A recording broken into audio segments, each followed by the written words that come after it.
정치평론가 이강윤의 오늘.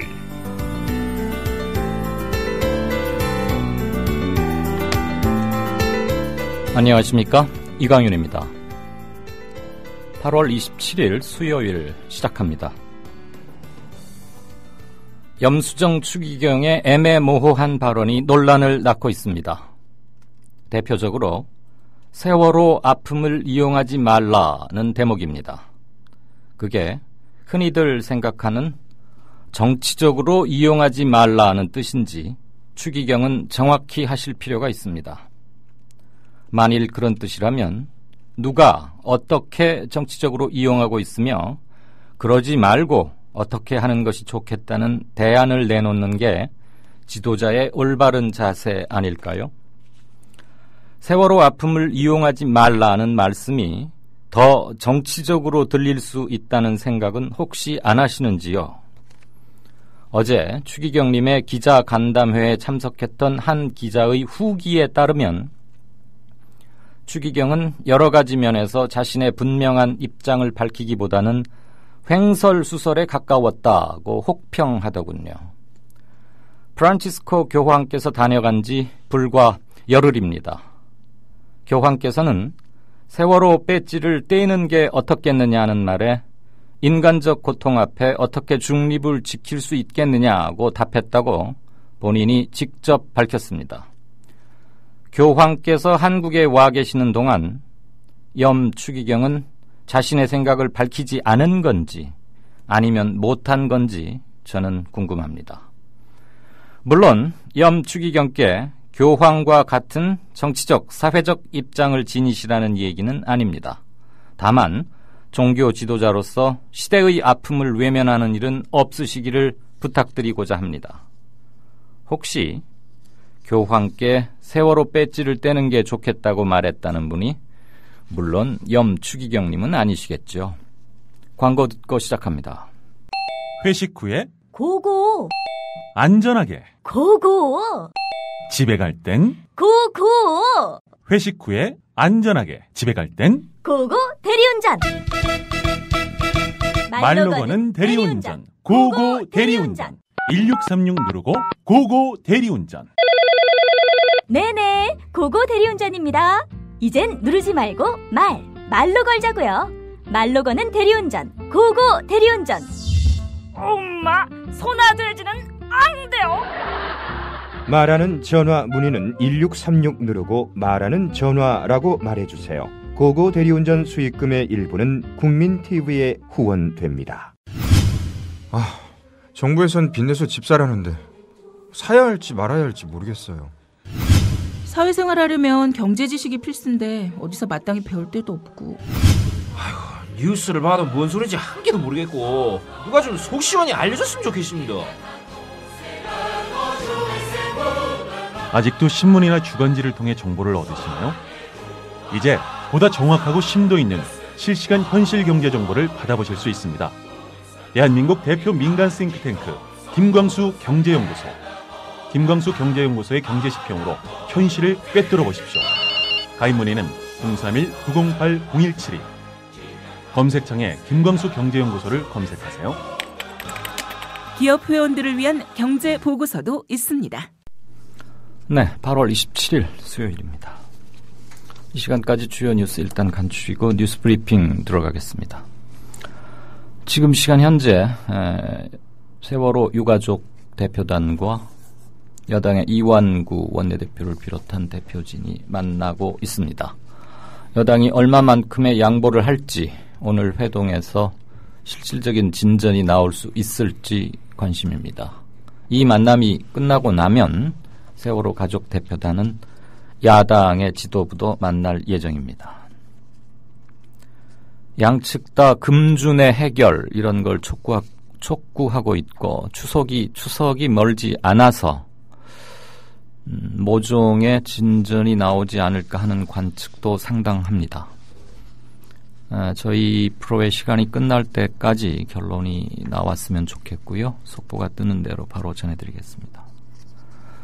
이런 상황에서 여야 양쪽에서 조금씩 물러나서 타협안을 만들자 이런 목소리가 새해를 조금씩은 얻고는 있습니다. 그러나 질서정연한 대우를 형성하고 있는 것은 아직은 아닙니다. 9일째 단식 중인 문재인 새정치연합 의원이 새정치연합은 박영선 원내대표를 중심으로 뭉쳐야 한다. 이렇게 일부에서 제기된 혼선 또는 리더십 문제에 대해서 일단은 선을 긋고 정리를 하는 발언을 했습니다. 세월호 유가족들 엿새째 청와대 앞에서 노숙 농성, 철야 농성이죠. 그런데 박근혜 대통령은 여전히 내다보지 않고 공연 보러 갔습니다. 우리 정부의 반수 이상이, 절반이 넘는 사람이 통합진보당의 이석기 의원에 대한 이른바 내란 음모가 무죄라면 내란 선동 부분도 무죄가 맞는 거 아니냐, 이렇게 생각하고 있는 것으로 여론조사 결과 나왔습니다. 물론 이게 전체 국민의 뜻을 하는 건 아니고요. 어떤 여론조사에서 이렇게 생각하는 사람이 나왔다, 그런 얘기입니다. 오늘 경제 쟁점에서는 한국은행의 소비자 심리지수, 그리고 국가 채무, 그다음에 대기업에서 정규직들 한 8,000명쯤 구조조정, 감원이죠. 그거에 나서고 있다. 그래서 또 한번 한파가 밀려올 것 같다. 그런 얘기들 짚어보겠습니다. 뉴스 브리핑 시작하죠. 안은필 기자, 어서 오십시오. 예, 안녕하세요. 우선 비 후속 속보, 피해 얘기 잠깐 보고 세월호 얘기 들어갈까요? 네. 남부지방 부산, 창원, 고성 이쪽에 어마어마한 물폭탄이 그저께 퍼부었는데 비 그치고 나니까 그 피해 규모가 드러나는데 처음에 생각했던 것보다 어마어마하게 크다면서요? 예, 그렇습니다. 부산시는 오늘 부산 강서구에서만 100여 동의 공장 창고가 침수 피해를 봤다고 밝혔습니다. 또 육상 양식장 2곳이 침수돼서 10만 마리의 강도다리, 이게 가자미과의 물고기인데요. 강도다리 10만 마리가 유실됐고 200mm가 넘는 국지성 물폭탄이 떨어진 북구에서는 9척의 어선이 유실되거나 전복되는 등 총 14척의 선박 피해가 발생했습니다. 그러니까 강도다리 그런 얘기인가 보죠? 네, 강에 사는 도다리, 네. 강도다리. 네네. 예, 알았군요. 그 외에도 235헥타르의 농경지가 물에 잠겼고 오리 축사가 침수돼 오리 500마리가 폐사하기도 했습니다. 폭우로 인한 피해를 조사하고 복구하는 과정에서 피해 규모가 점점 늘어가고 있는 상황입니다. 또한 경남 지역에서는 이번 폭우로 모두 8명이 숨지고 1명이 실종됐으며 주택 75가구와 농산물 346헥타르가 침수된 것으로 잠정 집계됐습니다. 지금 이 인명피해는 경상남도만 그렇다는 얘기죠? 네, 그렇습니다. 첫날 그리고 둘째 날 집계된 걸로는 사망, 실종 모두 합쳐서 13명이라고 그랬는데 네. 9명으로 줄은 겁니까? 아니면 부산 지역을 뺐기 때문에? 부산 지역에서는 아직 정확한 통계가 나오지 않았습니다. 네. 적어도 경남에서만 최소한 8분이 또 생명을 잃었군요. 자, 지금 세월호 유가족 그리고 여당 대표들 만나고 있죠? 예, 그렇습니다. 새누리당 이완구 원내대표는 그제 유가족 대표단을 만난 것에 이어 오늘 오후 4시 반부터 2차 면담을 갖고 있습니다. 새누리당은 새정치연합과의 재협상안을 바탕으로 유가족들을 설득하고 있는데요. 이 원내대표는 면담 전 만난 기자들에게 마음의 문을 열고 이해의 폭을 넓히려 한다고 말했습니다. 한편 예산결산위원회 회의장에서 철야 농성과 또 장외투쟁을 이어나가고 있는 새정치연합도 유가족 대표단들과 오늘 만날 예정인데요. 새누리당과의 면담이 끝나고 나면 별도의 면담을 가질 예정입니다. 새정치연합은 새누리당의 3자 협의체 구성을 요구하고 박근혜 대통령에게는 유가족 대표단과 만날 것을 촉구하고 있습니다. 네, 이런 가운데 지금 여야 모두 타협안을 좀 만들어 봐야 되는 거 아니냐, 이런 얘기들도 나오고 있어요. 네, 그렇습니다. 이재호 새누리당 의원은 추석 전까지 당 지도부가 결단을 내려야 한다며 대통령께서 세월호 유가족을 못 만날 이유가 없다고 말했습니다. 이 의원은 야당은 장외에서 싸우고 여당은 수습 능력이 없고 이렇게 되면 결국 추석 이후 민심은 더 나빠질 것이라며 세월호 특별법 해결에 가장 좋은 방법은 여당과 야당, 유가족이 합의하는 것이고 차선은 여당과 유가족이 합의하는 것, 최악은 야당과 유가족이 합의한 것을 여당이 따르는 것이라고 주장했습니다. 네. 한편 조경태 의원 등 새정치연합 의원 15명도 어제 성명을 통해서 비타협적 투쟁이 요청되는 시점이라는 판단에는 동의한다라면서도 여당과의 합의를 깬 새정치연합에는 장외투쟁의 명분이 없다고 밝혔습니다. 그러니까 장외투쟁을 하자는 얘기입니까? 말자는 얘기입니까? 네. 표현이 애매한 것 같습니다. 네. 네. 비타협적 투쟁이 요청되는 시점이라는 판단에는 동의하지만 네. 우리가 합의를 깼기 때문에 장외투쟁의 명분은 없다. 네. 조경태 의원 얘기죠? 그렇습니다. 네. 역시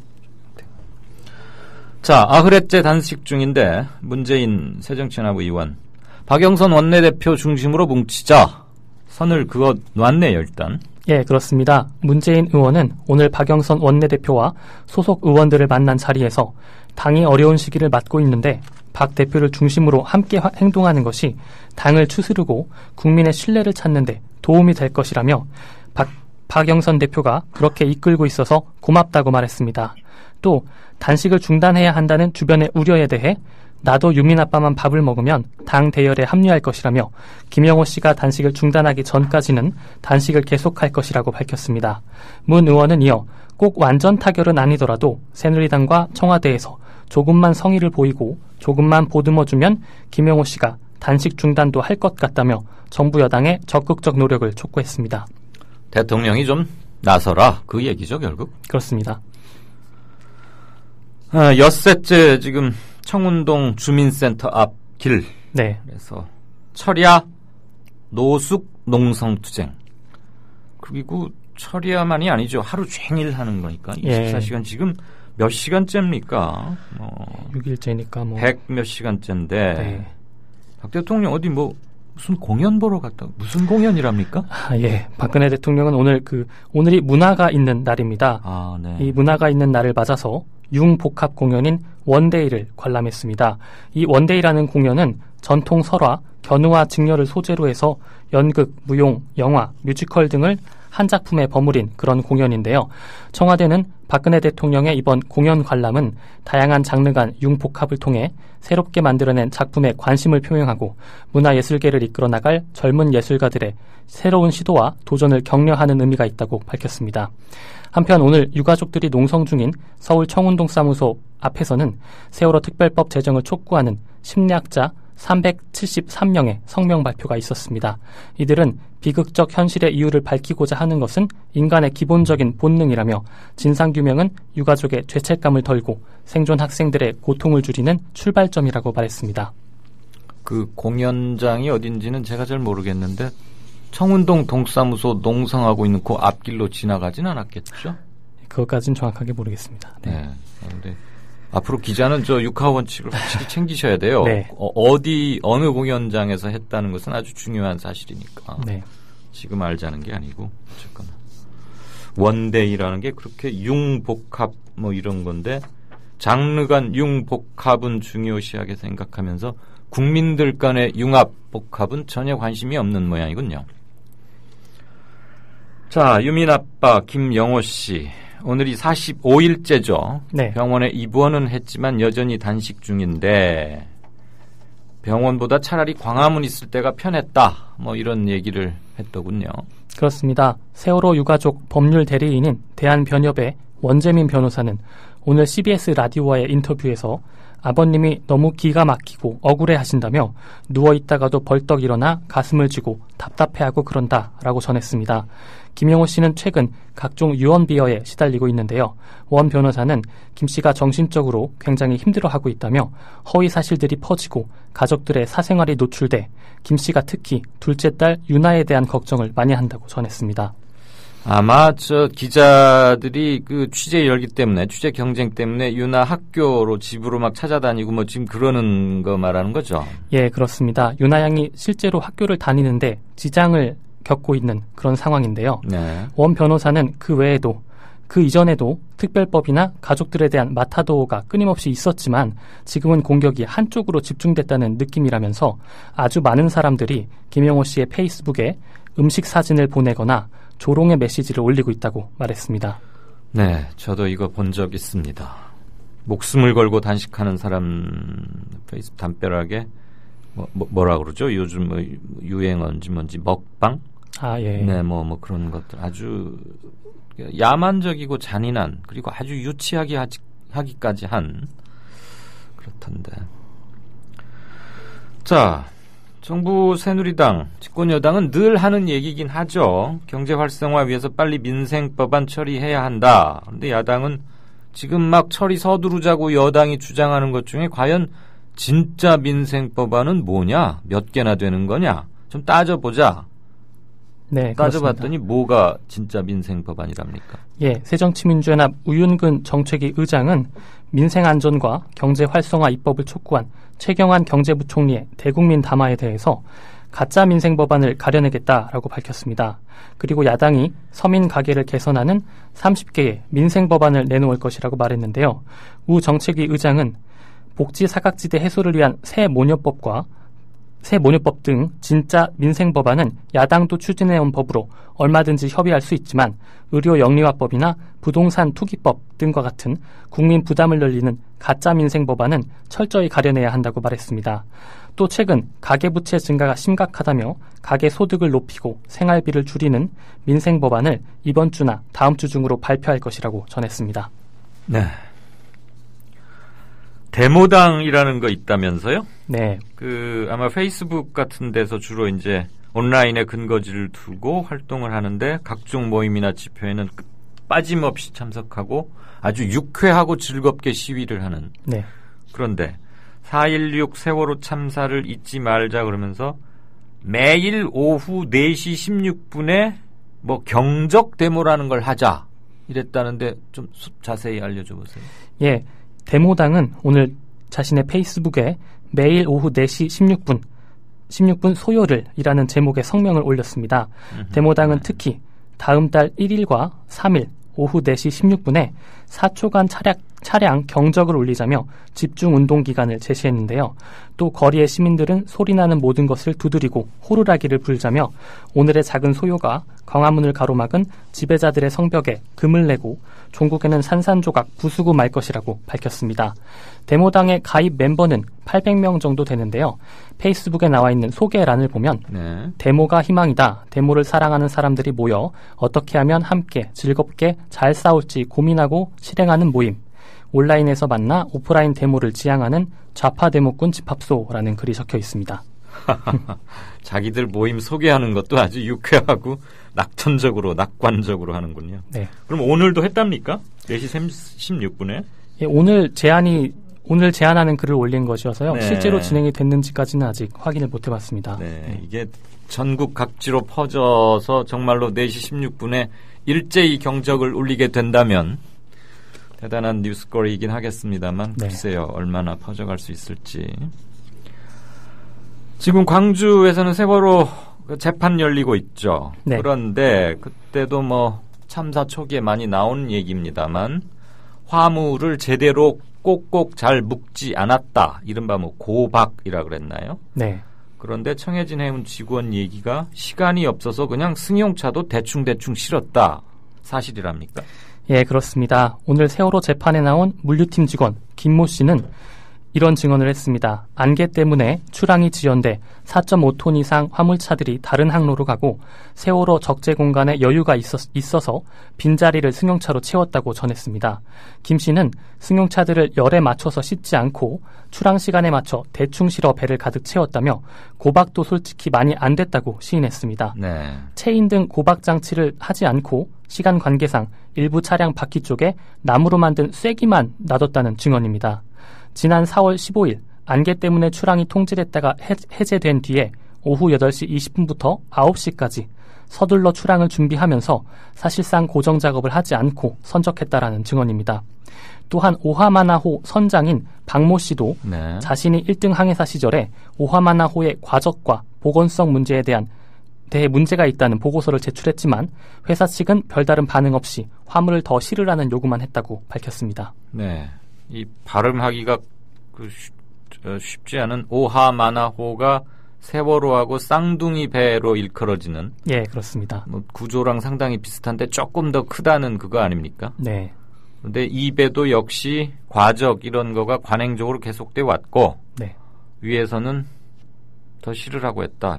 혹시 또 위로 떠넘기거나 뭐 그런 건 아닐지 모르겠어요. 제가 앞에 간추린 뉴스에서도 잠시 말씀을 드렸는데 통합진보당 이석기 의원에 대한 항소심이 나왔죠. 네. 절반이 넘는 국민들이 내란 음모가 무죄라면 이란 전제하에 지금 네. 이번에 내란 음모는 무죄가 나왔으니까 네. 그럼 내란 선동도 무죄 아니냐 이런 의견이 좀 더 많다면서요? 예, 그렇습니다. 사회동향연구소가 지난 18일과 19일 이틀간 전국 성인 남녀 1000명을 대상으로 여론조사를 실시했습니다. 그 결과 내란 음모가 없었다면 내란 선동도 무죄라는 의견에 54%가 동의했고 공감하지 않는다라는 의견은 39%였습니다.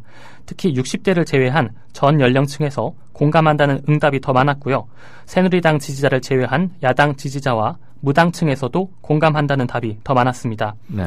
또한 2심 재판부의 내란 선동이 유죄라는 판결이 박근혜 정권의 눈치를 본 정치 판결이다라는 의견에 대해서도 49%가 공감한다고 밝혔습니다. 아, 그러니까 국민의 거의 반수가, 그러니까 이번 여론조사의 경우 국민의 반 정도는 현 정부의 눈치를 보느라고 사법부가 이렇게 애매한 죄가 안 되는데 죄를 주는 것 같은 판결을 내렸다 이렇게 생각한다는 얘기죠? 예, 그렇습니다. 대단하군요. 네, 한 가지 더 있는데요. 네. 국정원이 개혁 회피를 위해서 이석기 의원 사건을 조작했다라는 의견에 대해서도 49%가 공감 의견을 밝혔고 네. 공감하지 않는다는 39%로 나타났습니다. 이번 조사는 휴대전화 무작위 걸기 방식으로 실시됐고 표본 오차는 95% 신뢰 수준의 플러스 마이너스 3.1%포인트입니다. 네. 한마디로 거칠게 정리를 하자면 국민의 반 이상은 이거 무죄다. 그리고 국정원이 조작한 거다. 그리고 재판부는 현 정부 눈치 보느라고 이런 판결 내린 거다. 이렇게 생각하고 있다는 거네요. 예, 그렇습니다. 통합진보당으로서는 매우 고무적인 그런 여론조사겠습니다. 집단 구타로 숨져서 뭐 사회적으로 아주 떠들썩했고 군내 폭행 이런 것들을 일거에 일면 터업으로 연일 장식하는 계기가 됐던 윤일병 사망 사건. 그런데 식사도 제대로 하지 못했다는 얘기는 뭡니까? 예, 지난 4월 집단 구타로 숨진 윤일병이 숨지기 전에 강압에 의해서 식사도 제대로 못했던 것으로 드러났습니다. 군인권센터는 오늘 윤일병 사망 사건과 관련해 브리핑을 했는데요. 당시 목격자인 김모일병의 증언을 공개했습니다. 김일병은 윤일병이 2주 대기가 끝난 지난 3월부터 가해자인 이모병장의 응급 대기 지시 때문에 아침을 거의 먹지 못했고 심지어 가족들이 보내온 음식도 이 병장이 중간에 가로채서 제대로 먹지 못했다고 증언했습니다. 또 이 병장이 윤일병의 업무를 임의로 바꿔서 다른 부대에 나가지 못하게 해 폭행 사실을 숨기려고도 했다고 김일병은 전했습니다. 네. 또 김일병은 윤일병이 사망 직전에 물을 마시고 싶다라고 얘기를 했는데 이 병장이 이에 대해서 3초 안에 마시고 오라 라면서 무리한 조건을 걸어서 시간 내에 못 마셨다면서 또다시 구타했다 이런 진술도 했습니다. 네, 이게 참 전하지 않을 수는 없었지만 다시 들으니까 또 그렇군요. 3초 안에 마시고 와라. 그 다음에 엄마가 우리 아들 좀 먹으라고 보낸 음식도 중간에서 주지 않고 자기들이 먹었다 이런 거죠. 예. 이렇게 그 음식을 보내오기도 합니까? 예, 면회를 가게 되면은 음식을 싸가지고 갈 수도 있고요. 아니, 그럼 네. 부모님이 면회를 왔으면 엄마를 만날 텐데 왜 음식을 가로채는 일이 있을 수 있죠? 부대 밖에서 주로 따로 면회장이 마련이 되어 있으면 거기서 만나고 음식을 거기서 먹을 수는 있지만 남은 건 가지고 들어옵니다, 보통. 그러면 이제 가지고 온 것을 뺏을 수는 있었겠죠. 음식만 이렇게 따로 택배나 뭘로 보낸 게 아니고 사람이 네. 가지고 왔을 때 택배로 보내는 것은 좀 제한이 많이 걸리는 경우가 있어요. 또 상할 수도 있고 할 테니까. 어쨌거나 참 그 부모님은 정말 또 한번. 그래서 육군이 내놓은 방안 중에 하나로 동기생으로만 분대와 소대를 구성해보자. 그래서 지금 이걸 뭐 시험 운영 중이라고요? 예, 그렇습니다. 육군은 지난 2월부터 2개 대대에서 입대 동기생들의 분대, 소대를 편성해서 시험 운영 중입니다. 군은 앞으로 몇 개 부대에서 추가로 시험을 한 뒤에 장단점을 심층 검토해 확대 시행 여부를 결정하겠다고 밝혔습니다. 육군은 다만 이 제도를 이미 육군 전체로 확대하기로 했다는 일부 언론의 보도는 사실이 아니라고 밝혔습니다. 하지만 군의 이러한 방안이 상한 관계가 핵심인 군의 존재 이유를 망각한 접근 방식이라는 지적이 있는데요. 또 이미 2008년에 비슷한 방식의 동기생 부대 제도가 시행된 적이 있었고 실패로 돌아갔던 제도라는 비판도 있어서 군이 여전히 보여주기식 개선안만을 내놓고 있다는 지적입니다. 네, 그러니까 동기끼리 해놓으면은 상하, 이 계급 이게 없으니까 안 네. 다툴 것이다, 안 때릴 것이다. 그럴 수도 있지만 군이라고 하는 건 또 위계 질서가 중요하기 때문에요. 그러게요. 네, 그런 문제점이 있습니다. 그렇죠. 뭔가 좀 이 세대별 특성이 분명히 지금 군 행정 정책을 만드는 50대 전후 이런 사람들과 20대 초반 이 친구들과는 아주 현격한 의식상의 차이가 있는 거 아니에요? 네. 그러니까 그 올드 제너레이션 머리로 어떻게 뭘 만들 수 있을지 참 답답합니다. 예. 요즘 다시 의료용 민영화 이슈화 되어가고 있는 중인데 서울대병원 노조 무기한 파업에 들어갔네요. 예, 그렇습니다. 서울대병원 노조는 오늘 간호, 급식, 원무, 의료기사, 환자 이송 등 전체 노동조합원 1,200명 가운데 약 3분의 1인 400여 명이 파업에 돌입했다고 밝혔습니다. 중환자실과 응급실 등에는 필수 유지 인력을 남겨놓고 정상 근무가 가능하도록 했습니다. 서울대병원 노조는 앞서 6월과 7월에 2차례 경고 파업을 했는데 병원 측의 입장 변화가 없어서 부득이하게 무기한 파업에 들어간다고 설명했습니다. 노조는 박근혜 정부가 병원을 돈벌이 회사로 만들고 건강 불평등을 심화시킬 의료 민영화 정책을 철회하라는 국민적 요구를 무시하고 있다며 공공병원인 서울대병원이 불법 영리 자회사를 앞장서 만들고 병원을 백화점으로 만들 수천억 원짜리 공사를 강행하고 있다고 주장했습니다. 네, 다음 뉴스 보죠. 이게 많은 건지 적은 건지 저는 잘 판단을 못하겠는데 통일이 필요하다고 생각하는 전국 초중고생이 전체 학생의 절반쯤으로 나타났다고요? 예, 그렇습니다. 교육부와 통일부가 전국 200개교 초중고등학생 11만 명을 상대로 실시한 학교 통일교육 실태조사 결과 전체의 53.3%가 통일이 필요하다라고 답했습니다. 보통이다는 답변은 26%, 필요 없다는 20%였습니다. 특히 전체 초등학생의 71%가 통일이 필요하다고 답변했지만 중학생은 55%, 고등학생은 48%로 학년이 오를수록 통일에 대한 인식이 낮아지는 것으로 나타났습니다. 통일이 불필요하다고 생각하는 이유는 경제적, 사회적 부담 때문이라는 답변이 전체의 45%로 가장 많았고 북한 체제에 대한 거부감과 남북한의 이질감이 그 뒤를 이었습니다. 이번 설문조사는 교육부와 통일부가 6월 말부터 10여일간 학교를 방문조사에 실시됐으며 95% 신뢰 수준의 오차 범위는 플러스 마이너스 0.28%입니다. 혹시 총 조사 대상 학생이 몇 명인가는 나왔습니까? 예, 11만여 명이요. 예. 상당히 많은데 혹시 가서 또 뭐 교실에 가서 그냥 대충 손들어봐 이렇게 해가지고 머릿수 센 건 아닌가 싶기도 하고 어쨌거나 재밌는 건 아니고 특이한 점은 초중고로 올라갈수록 통일이 필요하다고 생각하는 학생 수가 현격히 줄고 있다. 네. 이런 거죠. 네, 그것은 우리 교육 뭔가 좀 생각할 거리를 던지는 게 아닌가 싶습니다. 자, 이거는 뭐 생활 관련 정보라고 할까요? 아마 우리 청취자분들은 워낙 컴퓨터나 스마트폰 이런 거에 능숙하셔서 아실지도 많이 아시리라고 생각합니다만 전파의 의미에서 한번 골라봤습니다. 스마트폰에 통화 내용을 도청하거나 문자를 엿볼 수 있는 스파이 앱 이런 게 기승을 부리고 있다고요? 예, 그렇습니다. 경찰청 사이버 안전국은 현재 미국과 영국 등 해외 업체가 제작해서 판매하고 있는 안드로이드 스마트폰용 스파이 앱이 12가지에 달한다고 밝혔습니다. 스파이 앱이 깔린 스마트폰의 경우에는 통화 내용이 도청되거나 문자 메시지 등을 엿볼 수 있고 위치 추적도 가능합니다. 경북경찰청은 이러한 스파이 앱이 불륜을 의심하는 부부 사이에 설치되기도 했고 시청 공무원의 약점을 잡으려던 건설업체 관계자가 도청을 하기도 했다고 밝혔는데요. 경찰청은 이러한 스파이 앱의 피해를 막기 위해 폴 안티 스파이 앱을 제작해 배포했습니다.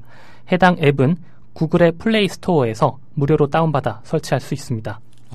그런 스파이 앱은 어떻게 막 도청 이런 게 된단 말이에요? 네, 그렇습니다. 이야, 그럼 별 기술이 없는 사람도 할 수 있다 이런 얘기예요? 예, 이 앱만 주인이 모르게 설치만 한다면 할 수 있다는 설명입니다. 세상입니다. 그동안 해외 출국했다가 들어올 때 한 사람당 휴대할 수 있는 그 해외 구입 물품 400달러까지만 면세를 해줬는데 이거 너무 옛날 거다. 우리 꽤 잘 살게 됐는데 너무 수십 년 전 거 해놔서 세금 많이들 물린다 그러더니 600달러로 높이겠다고요? 예, 그렇습니다. 기획재정부는 휴대품 기본 면세 한도를 현행 400달러에서 600달러로 상향 조정하기 위한 관세법 시행규칙 개정안을 입법 예고했습니다. 정부는 시행규칙 개정 절차를 마무리한 뒤에 다음 달 5일 이후 입국하는 여행자 휴대폰부터 새로운 면세 한도를 적용할 예정입니다. 네. 많은 아주 넓은 분야 여러 건수를 정리하느라고 많이 썼습니다. 지금까지 뉴스 브리핑의 안은필 기자였습니다. 네, 고맙습니다. 고맙습니다. 동아일보 해직 언론인의 모임인 동아자유언론 수호투쟁위원회 김종철 위원장. 그는 국민TV 스튜디오 입구에 붙은 글귀를 감격 어린 눈으로 지켜봅니다. 그것은 자신들이 1974년 10월 24일 편집국 입구에 게시한 동아투의 결의문 사본이었습니다. 저기 스튜디오에 사진을 걸어놓은 거 보니까 저희 113명이 해직 당할 때 그것이 부당하다고 항의하시다가 자진 사퇴하신 송건호 선생님, 중앙정보부에서 받은 고문 때문에 파킨슨씨 병으로 몇 해 전에 돌아가셨고, 왜 국민TV는 40년 전 동아투의 결의문을 입구에 붙였을까요? 그 투쟁 정신을 이어받아 공정 언론을 건설하겠다는 의지 때문입니다. 이것이 어디 미디어 협동조합 몇몇 임직원만의 숙제이겠습니까? 죽은 언론인의 사회에 역사를 살아가는 모든 시민에게 던져진 사명일 것입니다. 미디어 협동조합의 조합원이 되주십시오. 국민.tv에 접속하시면 됩니다. 2014년 4월 1일은 한국 언론사의 역사적인 날이 되리라고 생각합니다. 동아투의 사람들 뒤에서 여러분이 원하는 모든 일을 힘껏 도와드리길 약속드립니다.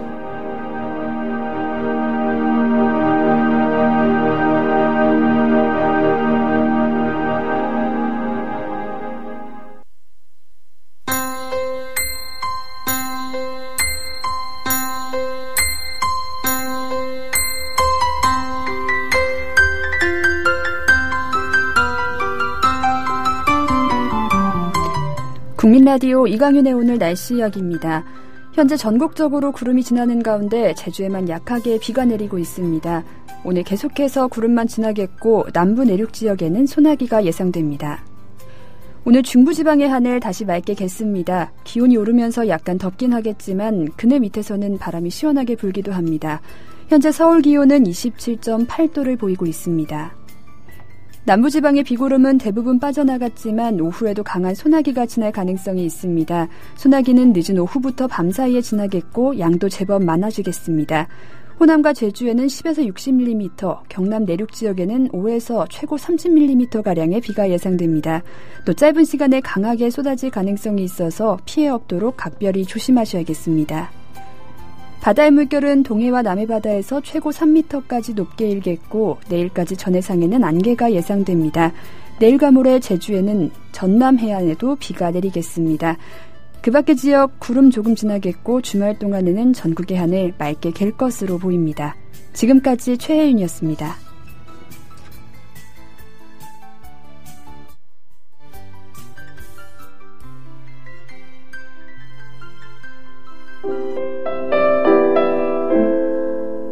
안전한 세상을 만드는데 너와 내가 따로 없습니다. 그 작은 노력, 바로 세월호 특별법 제정입니다. 겹겹이 가려진 세월호 사건의 진실, 그 환부가 드러나야 수술할 수 있습니다. 수사권이 부여된 세월호 특별법이어야만 합니다.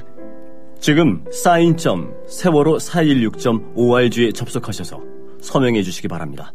다시는 이런 비극이 없는 세상을 만드는 힘, 그 힘을 사인.세월호416.org에서 함께 모아봅시다. 네, 미리 듣는 뉴스K 황준호 팀장 안녕하세요. 안녕하십니까. 오늘은 거기 무엇 가지고들 식탁을 차립니까? 예, 일단 새누리당이 민생 푸시를 지금 막 하고 있는데요. 새누리당이 말하는 민생이 진짜 민생인가를 묻는 리포트를 하나 준비했습니다. 네. 오늘 2시에 새누리당 지도부가 과천 문원동이라는 곳에 주민센터에 민생 탐방도 하고 뭐 여러 가지 또 시장도 가고 그런 행동을 했는데요. 그렇지만 실제 새누리당이 말하는 민생은 의료 민영화, 또 호텔 짓기, 학교 주변에 호텔 짓기, 카지노 허가 이런 거라는 건데 이게 지난 8월 초까지만 해도 경제 활성화라는 거를 이름으로 이런 것들을 앞에다 내세웠는데 네. 이제 그게 비판이 되니까 일부 무슨 그 다른 법들을 앞에 내세우면서 뒤로 빼는 의료 민영화와 이런 것들을 뒤로 빼고 있지만 실제로 내용은 똑같다. 구성만 좀 앞으로 그러니까 정부 여당에서 앞에 내미는 법안 몇 개만 바뀌었지 실제로 전체 내용은 그대로다라는 거를 지적할 예정입니다. 새누리당은요. 예. 시장하고 경제자 뭐 이런 거 들어가면 다 민생이라고 알고 있는 사람들이 모여 있는 곳이에요. 예. 그리고 그런 사람들이 모여 있는 곳이 또 있습니다. 종평과 조중동에 있습니다. 알면서도 그게 아니라는 걸 알면서도 모여 있다는 게 더 문제인데요. 네. 어쨌든 그 언론들도 언론 보도도 역시 지적할 예정입니다. 그리고 사실 따지고 보면 지금 폭우 현장 그리고 이제 형평성도 이 언론 보도가 이른 게 폭우 현장은 진짜 민생 현장 맞습니다. 그래서 거기를 김무성이 간 거 보도하는 거 좋은데요. 새누리당 새정치민주연합에서도 거기에 가고 있는데 그 얘기는 거의 빼고 김무성이 간 것만 부각시키고 있는 그런 상황도 있는 것 같습니다. 그리고 네. 삼척 핵발전소 문제가 지금 어제 오늘 기사에 나와가지고 저희 오늘 뉴스PD 2명이 삼척으로 가서 했는데요. 네. 삼척 선거관리위원회에서 핵발전소 신청 철회에 관한 주민투표에 관한 업무를 못하겠다라고 나와서 왜요? 그거는 중앙정부의 일인데 아하. 지방 선관위에서는 할 수 없다. 이런 명분을 대고 있습니다. 그런가요? 근데 과거 화력발전소 경우에도 이런 주민투표를 했던 경우가 있습니다. 네. 그래서 법적인 다툼이 조금 있지만 어쨌든 선관위 쪽의 주장이 맞지 않다라는 주장이 있어서 그쪽 가서 직접 얘기도 들어보고 거긴 삼척시장부터 나서 심지어 새누리당 소속의 삼척동의 의원까지도 그거 반대를 내걸고 당선됐었지 않습니까? 그렇습니다. 무소속 시장이. 그런데 지금 어쨌든 선관위에서 그거를 진척을 막으려고 하는 주민투표. 근데 그 주민투표가 무슨 반대 주민투표가 아니라 신청을 일단 정부에다가 우리도 삼척도 원자력 발전소를 세웠으면 좋겠소라는 신청을 철회하는 그런 주민투표입니다. 근데 그거를 업무로 못하겠다라는 얘기가 나와서 그 상황을 전해드릴 예정인데 그리고 사실 처음에 신청을 했을 때부터 오늘 가서 취재를 해보니까 신청을 했을 때부터 절차가 굉장히 하자가 많은 그런 거라는 걸 확인할 수 있었습니다. 이런 두 가지 일단 말씀을 드리고요. 그 다음에 세월호 오늘 유가족들 기자회견도 하고, 오늘 6일째 청와대 근처에서 하고 있고, 또 오늘은 특별히 구조된 학생들의 부모들이 나와가지고, 뭐 기자회견에 동참도 하고, 자기들 목소리, 그러니까 지금 애들이 구조된 학생들도 역시 굉장히 고통스럽게 살고 있다. 그러니까 뭐 그런 것들 더해서 빨리 특별법을 통과시켜줘야 된다라는 얘기를 했는데 그런 와중에 박근혜 대통령은 공연을 보러 갔고요. 네. 근데 또 가족들은 구조된 학생이 아니고 자력 탈출 학생 뭐 이렇게도 표현을 하죠. 예, 그게 사실 정확한 정명인 것 같습니다. 저희 우선 정명 이름을 제대로 부르는 게 중요한 것 같은데. 근데 어쨌거나 지금 그 일반인 희생자들이 다른 행보를 취하고 있으니까 적어도 안산 단원고의 생존이건 실종이건 희생자들 사이에는 대우의 이탈은 없다. 이런 것을 그렇습니다. 다시 한번 힘을 실어주는 뭐 그런 예. 걸로도 충분히 해석이 가능할 그렇습니다. 것 같군요. 네. 그런 의미가 있고요. 그다음에 사실 일반 인생들이 다른 행보를 취하고 있다라고 이렇게 딱 잘라 모자라듯이 하는 것도 그것도 애매한 게 예, 퍼센테이지가 뭐 반을 겨우 넘는 정도였더라고요. 그렇습니다. 예, 예. 그리고 그 양반들 그 기자회견 한 거 보면 사실 재합의안을 수용해라, 여야 재합의안을 수용하라 외에는 다른 것들은 다 레토릭들로 채워져 있어서 예. 어쨌든 물론 그분들의 목소리도 아주 중요하게 잘 들어야 되긴 하지만 네. 조금 그런 의미로 오늘 그런 그 자력 탈출 학생들의 학부모들도 나오신 게 아닌가 싶습니다. 예. 그리고 문재인 의원 간단히 길거리에서 인터뷰한 것도 보내드릴 예정이고요. 네. 예. 그리고 정치권에서는 오늘 지금 유가족들과 이완구 만나고 있죠. 예, 2차 면담이 있는데 조금 길어지고 있습니다. 지금 1시간 만난 지가 4시 50분이니까 1시간 20분 정도 돼가고 있는 것 같고. 그 말은 뭔가 지금 얘기들을 많이 하고 뭘 시도한다 이렇게 조심스럽게 추측할 수도 있을 것 같아요. 예, 그런 것 같습니다. 일단 오전에 앞에 만났을 때 모두 발언 같은 걸 약간 공개를 했는데 그 SNS 상에서의 유언부여 문제, 유가족들이 유언부여 문제, 또 국정원의 유민희 아빠 일종의 사찰 문제 이런 것들을 강력히 문제 제기를 하고 했던 것들을 공개를 했고요. 끝나고 나서 조금 얘기가 길어진다는 거는 뭔가 좀 진전이 있지 않을까 조심스럽게 예상을 해볼 수 있을 것 같고, 끝나고 나서 원래 박영선 원내대표를 다시 만나기로 했는데 현재까지는 미정이라고 시간을 보고 있습니다. 시간도 그렇고 아예 만나는 것 자체를 안 만날 수도 있다 이 얘기입니까? 예, 그렇습니다. 그래서 이게 조금 일단 요 한 2, 3일 동안 벌어지는 국면은 이자협의 국면이 아닌가. 오늘 박영선 대표가 만났으면 3자협의는 아니더라도 어쨌든 유가족들을 매개로 해가지고 시차를 둔 3자협의인 거지. 시차를 둔. 그런 삼각대화일 수도 있다고 했는데 지금은 조금 그런 상황도 아닌 것 같습니다. 일단 조금 시간을 두고 봐야 될 것 같습니다. 그 두 명의 PD가 삼척에 가서 잘 취재를 해 오시겠지만 제 경험을 하나 참고로 말씀을 드릴게요. 핵 폐기장 선정을 둘러싸고 구럽도, 안면도, 부안 이런 데서 굉장히 큰 진통과 소요, 심지어 군청 점거 이런 것까지 있었거든요. 약 10여 년 전에. 부안에서는 주민 투표를 실시했어요. 그 군수가 주도를 해서. 그런 전례가 있으니까 그것도 한번 참고를 하시고. 어쨌거나 폐기장이고 이번엔 또 이거 원전 자체니까. 중요한 것은 그게 뭐 방패장이냐 원전이냐가 문제가 아니라 지역의 현안을 지역선관위가 못하겠다는 그 행정행위가 잘 이해가 납득이 안 가서 제가 드리는 말씀이에요. 사실 선관위는 총학생회 여기 때도 물품도 빌려주고. 그렇습니다. 선관위는 단순히 물품을 빌려주는 거지만 웬만한 지역사회 투표는 다 하는 게 선관위의 사실 임무인데 그런 걸 또 여기서 법리를 들어가지고 안 한다? 이거는 굉장히 웃기는 행동인 것 같습니다. 선관위는요. 선거의 내용이나 이슈를 다루는 것이 아니고 그렇습니다. 주민의 의사를 정확하게 투표 및 개표 절차를 공정하게 관리하는 거가 의무인 거예요. 좀 납득이 잘 안 가네요. 어쨌거나 그러니까 확실히 기사가 되기는 되겠습니다. 그렇습니다. 그러니까, 그런 내용을 가지고 9시에 뵙겠습니다. 네, 고맙습니다. 지금까지 뉴스K의 황준호 팀장이었습니다. 오늘 우리 여지껏 저와 같이 넉 달 넘게 해왔던 변현주 AD에서 최혜윤 AD로 오늘 바뀐 첫날입니다.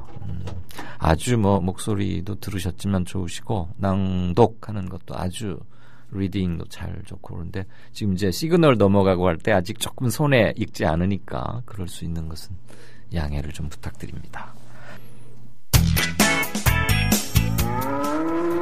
여보, 국민TV 조합비 이제 낼 때가 됐다고 하는구만요. 오, 그려.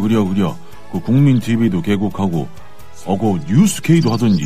달달이 11,000원 내는 거 맞죠? 11,000원만 내지 말고 좀 더 혀. 이 새싹에 돋아날 때는 물을 충분히 줘야 하는겨. 근데 인터넷으로 하려니까 보통 어려워서 공정 언론을 꿈꾸는 미디어 협동조합 조합원이 해야 할 일. 조합비 납입입니다. 매달 고정 납입 어려우신가요? 월요일부터 금요일까지 아침 9시부터 저녁 6시까지 서울 전화 3144-0933 3144-7737로 전화하세요. 사무국 요원들이 친절하게 안내해드리겠습니다. 서울 전화 3144-0933 또는 3144-7737. 여기는 진짜 언론, 미디어 협동조합입니다.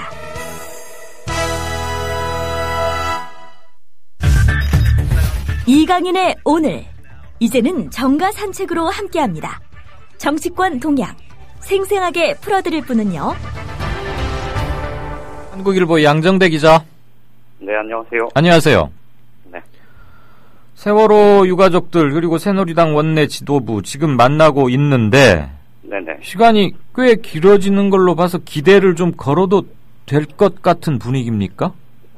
아니, 뭐 그렇게 길어진 상황은 아닙니다. 1시간 한 20-30분째 하고 있잖아요, 지금. 뭐 어제 그제 처음 만났을 때도 그 실갱이 처음에 했었던 한 30분 정도 빼고도 예, 그때 뭐 김재원 누구 나가 뭐 그 실갱이 말이죠. 예.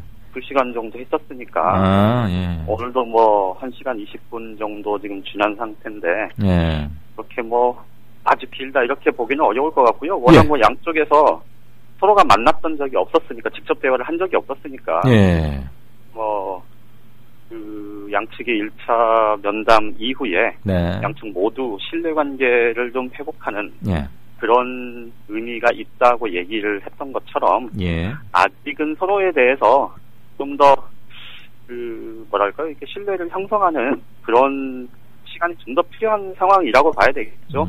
오늘 당장 뭐 구체적인 진전이 나올 가능성은 거의 없는 것 같습니다. 새누리당에서 뭐 특검 추천 관련해서 좀 양보할 것 그런 낌새는 안 잡힙니까? 실제로 보면 사실 지금 새누리당은 공식적으로 하는 얘기는 크게 보면 두 가지 정도입니다.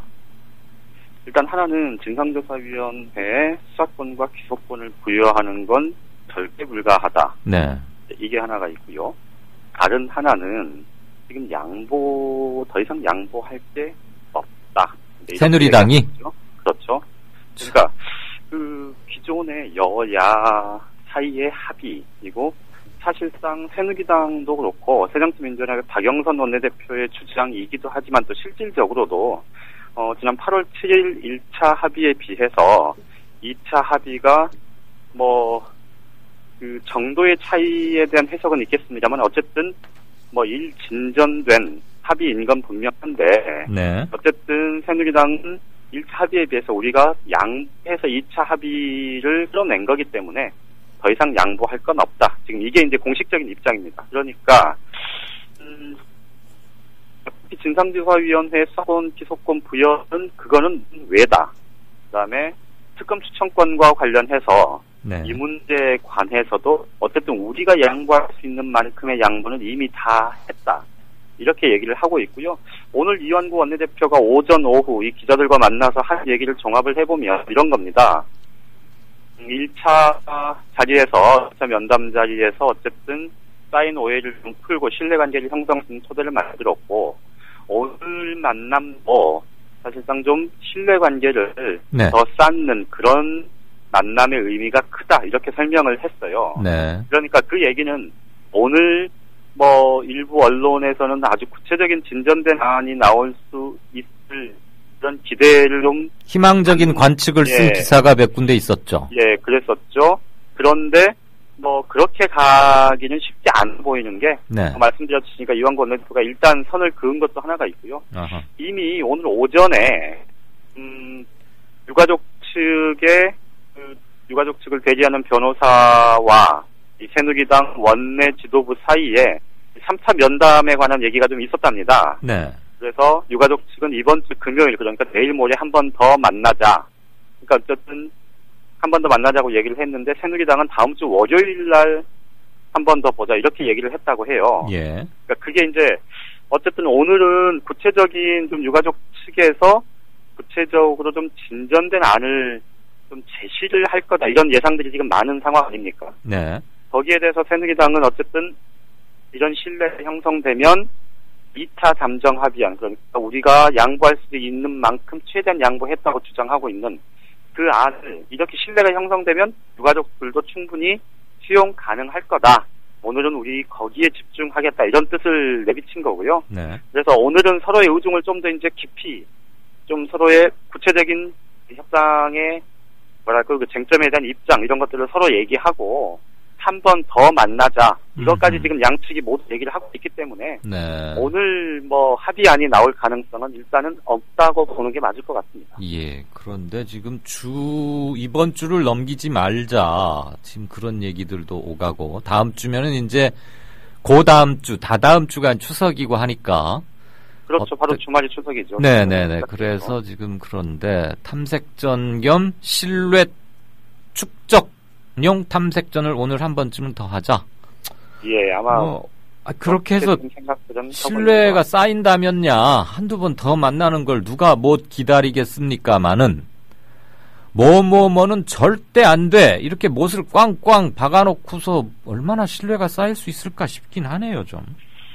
그러니까 이제 사건 기소권에 관한 문제는 그러니까 굉장히 유가족 측에서 사실 애초에 이 논의와 관련해서 굉장히 원칙적으로 얘기를 했던 부분인데 사실은 뭐 청와대, 새누리당, 뭐 정부여당 쪽에서 워낙 뭐 거기 뭐 알레르기 반응을 보이듯이 그런 상황이고 네. 그리고 현실적으로 지금 야당이 이미 수사권 기소권에 대한 문제를 사실은 특검 추천권의 문제로 지금 지리하게 협상을 벌여왔고 또 그 결과가 좋든 싫든 두 번에 걸쳐서 지금 결과가 나왔고 예. 유가족들도 그래서 수사권 기소권을 반드시 진상조사위원회가 가져야 한다 이런 요구를 그러니까 원칙적으로는 그런 입장이지만 현재까지는 이라고 단서를 그렇죠. 달면서 말하더라고요. 예. 그렇죠. 그러니까 현실적으로 그 새누리당과의 접점을 찾기 위한 그런 자리로 이번 면담을 생각을 한다면 그 주장을 뭐 이렇게 굽히지 않고 무조건 그것만 관철시키려 하지는 않을 거라 뭐 그렇게 예상이 되고요. 그래서 이미 사실은 그 특검 추천권과 관련해서 몇 가지 안이 좀 뭐 양측 사이에 직간접적으로 논의가 되고 있다 뭐 이런 얘기도 지금 나오고 있습니다. 예. 이거 하나 물어보십시다. 지금 여야 모두 당 지도부와는 달리 좀 이제는 뭐 타협안 이런 걸 좀 만들어 봐야 되는 거 아니냐 이런 얘기들 뭐 새정치연합 언제나 이 이름은 입에 이글련지 원. 거의 15명 뭐 의원들 뭐 성명 내고 그랬잖아요. 그리고 새누리당에도 뭐 그렇게 많지는 않지만 몇몇 의원들이 뭐 이재호, 뭐 정미경 등등. 정미경 의원의 안은 상당히 타당성 있어 보이던데 어쨌거나 지도부와 다른 목소리를 내고 있는 거 이게 지금 장기 교착 상태의 이 정국 풀어가는데 긍정적으로 될까요? 아닐까요? 저는 여권 내에서, 그러니까 새누리당 내에서 나오는 목소리는 굉장히 저는 긍정적인 작용을 할 거라고 보지만, 야당의 15명 의원들이 장애투쟁을 공개적으로 비판하고 나선 거는, 문제 해결에 단 0.001%도 저는 그 긍정적인 작용을 하지 않을 거라고 생각합니다. 오히려 더 방해가 된다? 그렇죠. 왜냐하면, 사실은 두 가지 의미로 두 가지 측면에서 해석을 할 수 있는데요. 일단 하나는 여권에서 그렇게 얘기가 나오는 건 여권 전체 운심의 폭을 굉장히 넓혀줄 효과가 있습니다. 그러니까 그 새누리당 내에서 물론 이제 친이계가 주로 얘기를 하고 그래서 이게 이제 어떻게 보면 그 계파 갈등, 그러니까 친이 친박의 오랜 골 이런 걸로 해석이 될 소지가 없지는 않지만 사실은 지금 새누리당 내에서 친이 친박이 정면 대결하는 그런 상황, 당내 상황이라고 생각하는 정치권 인사들 혹은 국민들은 거의 없을 겁니다. 그러니까 꽉 막혀 있는 이 청와대의 이 태도 이런 것 때문에 지금 새누리당 원내 지도부가 거의 자율성을 발휘하지 못하고 있는 상황 이런 것을 사실상 좀 상쇄시켜주는 효과가 있는 거죠. 그런데 반대로 야당에서 장애투쟁을 비판하는 이 15명의 목소리는 반대로 그렇지 않아도 입지가 극도로 축소돼 있고 사실상 이 협상 당사자로서의 이 기능과 역할을 상실한 새정치민주연합을 더욱 곤혹스럽게 만들 뿐만 아니고 여권에 특히 지금 이렇게 표현하는 게 맞을 텐데, 특히 꽉 막혀 있는 청와대에 잘못된 신호를 보낼 가능성이 굉장히 높습니다. 그렇죠. 예. 그러니까 지금 사실 새정치민주연합이 저렇게 뻔히 비난 여론이 커질 거를 뻔히 알고 아마 내일 조선일보에 예. 장애투쟁과 관련한 그러니까 여러 가지 이제 여러 항목의 설문조사 결과가 나올 텐데 예. 장애투쟁에 반대하는 설문조사 그 응답자가 아마 70% 가까이 되는 걸로 제가 알고 있는데 네. 어쨌든 비난 여론이 굉장히 크다는 걸 알면서도 나간 건 예. 결국은 지금 자기들이 협상 당사자로서 역할을 못하고 그러니 실질적인 협상은 어쨌든 새누리당과 유가족들이 직접 할 수밖에 없고 자신들은 결국 형식적으로 나중에 여야 합의의 이 모양새를 갖출 수밖에 없을 텐데 그렇기 위해서조차도 자신들이 바깥에서 이 청와대와 여권을 향해서 굉장히 좀 장애투쟁을 하면서 압박을 한 그 결과 이렇게라도 진행됐다는 그런 명분을 찾기 위한 정말 오케이. 그 예. 물미역 겨자먹기식으로 나간 것 아니겠습니까? 예. 그런 점에서 보자면 사실은 이 야당 지도부가 혹은 야당의 다수 의원들이 이 장애투쟁이 지금 필요해서 나간 게 아니고 어쩔 수 없이 나갔다는 거를 그렇죠. 그러고 그 상태임에도 불구하고 장애투쟁은 잘못됐다. 누가 잘못된 걸 모르나요? 그러니까 급한국에 이렇게 얘기하는 건 사실은 청와대나 여권 핵심부를 향해서 계속 당신들이 버티면 우리가 결국 자중질환에 빠져서 진짜 아무것도 못할 겁니다라는 그런 잘못된 신호를 보내는 것 이상도 이하도 아니다. 그렇죠. 이렇게 봐야 맞을 것 같습니다. 그러니까 결국 자생적으로 리더십을 갖고 방향을 제시하지 못한 채 대중들 뒤만 꽁무니만 쫓아다니다 보니까 장애투쟁도 이렇게 돼버리는 거고 원내도 이렇게 되고 참 민주당 대단합니다. 여보세요? 네네네. 네. 어쨌거나 여당 내에서는 운신의 폭을 넓혀주고 대선회를 하는데도 빌미를 제공해 줄 수 있는 거죠. 그렇죠. 잘하면 지렛대로도 활용할 수 있고. 그럼요. 야당으로서는 적전 분열도 아니고 오합지졸도 아니고 오히려 유가족들로부터 더 원성만 쌓을 가능성이 훨씬 높은 거고. 그렇죠. 네. 그러니까 스스로 왜 이렇게 장고 뒤에 악수라는 바둑 용어가 있는데 왜 그렇게 애쓰셨습니다. 예, 고맙습니다. 네, 잘 들었어요. 네네. 지금까지 정가산책 양정대 기자하고 함께 걸어 다녀봤고요. 게시판을 좀 보겠습니다. 평소보다 게시판 들어온 시간이 좀 많이 늦었는데 어마어마하게 많이 쌓였고 중요한 말씀들을 많이 해주셔서 게시판을 조금 오늘 시간을 늘리겠고요. 제가 행간으로 준비했던 것은 떠날 때는 말없이 어느 딸깍바리 대법관의 아름다운 퇴임이라는 조무재 전 대법관의 또 하나의 선행을 미담이죠. 그래서 모처럼 뉴스 행간에서 꼭 이렇게 목소리 높여가면서 주의 주장 이것도 좋지만 이런 분도 계시다 이런 말씀도 좀 올리고 싶었는데 조무재 전 대법관의 선행이나 이런 것은 또 익히 알려진 것이기도 하니까 오늘은 행간을 쉬고 게시판을 좀 들여다본 다음에 뉴스 재구성하고 경제 과외 공부하도록 하겠습니다. 우선 방송통신심의위원회죠. KBS의 문창극 온누리 강연 온누리 교회 동영 연설 강연 동영상 입수 보도한 것 있었지 않습니까? 문창극 총리 후보자 낙마의 결정적 계기가 되기도 했던 뉴스K에서는 그때 이제 6.25 미국 관련이었지만 거기에 대해서 중징계를 내렸네요. 일보만 뜬 건데 오늘 오후 방송심의 소위를 열고 3대2로 법정 제재인 관계자 징계 의견을 냈답니다. 다음 달 4일 또는 18일쯤 그러니까 추석 전후로 전체 회의를 열어서 징계 수위를 최종 확정할 계획인데 통상 소위에서 결정된 게 뒤바뀌는 것은 그렇게 많지는 않습니다. 안 와왔습니다. 이 기구라는 것이. 어쨌거나 제재를 하는군요. 기자협회에서는 이달의 기자상이라고 큰 상도 주었는데.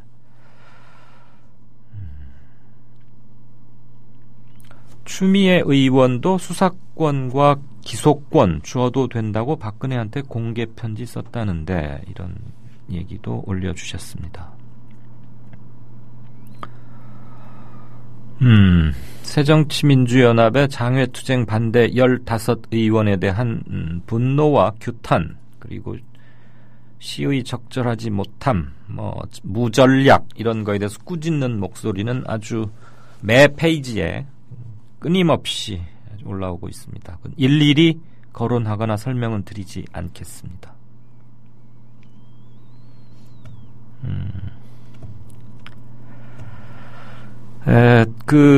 군대 동기생들로만 분대와 소대, 내무반 이렇게 구성해보자 이거에 대해서도 아주 택도 없는 말이다 이런 말씀들을 많이 주셨네요.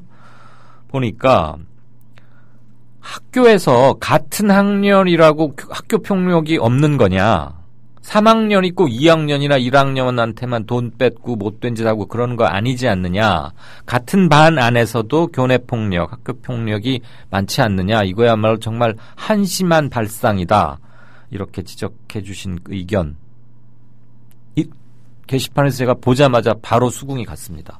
그런데 왜 국방부 사람들은 그런 생각을 못하죠? 더군다나 시범 운영도 하고 있다는데. 그러니까 이 시범자 들어가면요, 우리나라 공무원들이 그게 문제예요. 시범이면 말 그대로 시범이니까 그 단위 기관장은 잘 보이게 하려고 긍정적인 것만 보고하고 위에, 그리고 처음엔 신경을 많이 쓰죠. 그리고 동기부여도 해줍니다. 시범 사업을 하는 어느 팀이건 단위, 어떤 단위관, 군대로 치면 부대겠죠. 일반 관공서 같으면 어느 과나 어느 팀, 특별히 만든 어떤 TF, 태스크포스 이런 것들한테는 자부심도 주고 동기부여도 하고 인적 지원도 예산 지원도 많이 해주니까 잘 돌아가요. 시범 운영해보면. 그럼 항상 결과가 좋습니다. 아, 그래? 그러면 좀 확대 실시하자. 그럼 항상 도루묵이거든요. 왜 그럴까요? 공무원들의 일하는 방식, 사고방식을 바꾸지 않아서 그래요. 저도 동급생들로만 해놓으면은 아까 안은필 기자하고도 얘기하면서 그게 잘 될까 그랬더니 우리 안 기자 견해는 군이라는 곳이 위계질서가 있는 곳인데 글쎄요 잘 될까요, 이제 이런 견해도 표명을 해주었고, 우리 청취자분들께서는 그거 택도 없다, 학교 봐라, 같은 학년이라고 안 다투니, 명확히 맞네요. 네. 이렇게 정확한 핵심을 여기서 짚어주는데 여기 팟빵 게시판은 조합원 아니어도 다 와서 볼 수 있는 거죠. 국방부 사람들 뭐하노? 와서 좀 보지. 그 다음에 아까 안드로이드 폰에 무슨 스파이 앱을 막아준다는 그 앱, 그게 더 의심스럽다 이렇게 역시 이렇게 가볍게 되치기 해주신 분 의견에도 계셨습니다. 그 다음에 양 기자하고 얘기가 끝났는데 제가 지금 봤네요. 죄송합니다. 왕싸가지님께서 어디 팔을 다치신 데는 다 나으셨나요, 이분? 새정치민주연합 조경태 의원이 당대표 출마하고 싶다는 인터뷰를 봤는데 혹시 아시는지, 혹시 인터뷰를 하시면 꼭 전해주시면 감사하겠다. 국민들은 정치꾼은 입으로 말하고 정치가는 행동으로 말한다. 당신은 정치꾼에 불과하니까 웬만하면 새누리당 입당을 권유한다고 전해달라 이 말이죠. 네, 양정대 기자한테 제가 카톡으로 이거 복사해서 보내는 주겠습니다. 근데 새누리당 출입 기자라서 좀 그렇게 하겠어요. 제 기억에라는 분은 양 기자가 말하던 새누리당이 재보선에서 당선되면 어쩌지라고 말하던 정미경 새누리당 의원이 기소권과 수사권을 줘도 된다고 했죠. 네, 이렇게 말한 거 맞습니다. 정미경 의원. 그때 어느 법무부 장관이었는지는 제가 잘 기억이 안 나는데 항의성 사표를 냈고 정치에 출마했었죠. 얼마 전에 CBS 인터뷰에서 수사권, 기소권 줘도 된다. 그 대신 법률가들로 채우자. 이런 말 한 건 맞습니다. 어제 저희 시간에서도 잠깐 다뤘었고요. 타진녀 말고 김진녀, 김영호님에게 단식에 관한 진실을 요구한다, 뭐 어쩌고 하는 그 가스통인지 어벙인지 연대인지 하는 분들 계시지 않습니까? 엊그제는 둘둘 치킨, 오늘은 KFC라네요. 네. 단식 3일째 사진 올려왔습니다. 근데 바로 그 옆에 KFC 치킨 케이스가 있어요. 이 속에 뭐가 들었는지는 모르겠습니다. 그리고 매일 오후 4시 16분에 4초씩 차량 경적 울리자는 시위 그 제안에 대해서 그거 굿 아이디어다, 좋다, 80년대에도 했었다. 택시 시위. 이거 뭐 광주 항쟁 때도 이런 거 하고 그랬죠. 그리고 87년 6월 항쟁 때 시민들 행진하고 그러면 넥타이 부대들 다 나왔을 때 지나가는 모든 차량이 경적, 클렉션으로 호응했던 기억 저도 생생합니다. 여기까지만 읽고 가겠습니다. 저도 오늘 갑자기 제 페이스북에 어떻게 해서 올라오게 됐는데, 제가 YTN에서 작년인가 재작년인가 이서구라는 보수 계열의 자칭 평론가, 언론계 선배이긴 한데요. 그 양반하고 무슨 얘기를 하다가 하도 경호를 안 지키고 그래서 제가 저한테 좀 막말 폭언을 했어요. 기본이 안 돼 있네. 그래서 제가 이렇게 한참을 노려보다가 이서구 씨 이렇게 부르면서 얘기를 좀 했거든요. 좀 꾸지람 비슷하게. 그랬더니 저한테 씨라고 호칭받았다고 막 이분이 열을 내면서, 아니 나보다 10살이나 어린데 지금 누구한테 씨라고 하는 거야? 그래가지고 대한민국 건국 사상 최대의 방송사고가 한 번 난 게 있었습니다. YTN에서.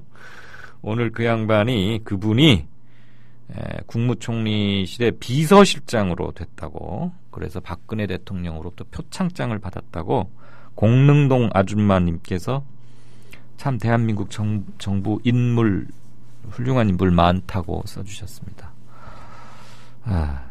저하고 한판 붙었던 분이 이렇게 높은 자리에 올라가니까 저도 기분이 참 좋습니다. 네, 오늘 행간은 이 정도 보고요. 국물업수다님께서 좋은 글을 많이 써주셨는데 시간 관계상 같이 읽으면서 생각해보지 못해서 대단히 송구합니다. 여러분께서 좀 읽어봐 주시면 고맙겠습니다. 뉴스 재구성 듣죠.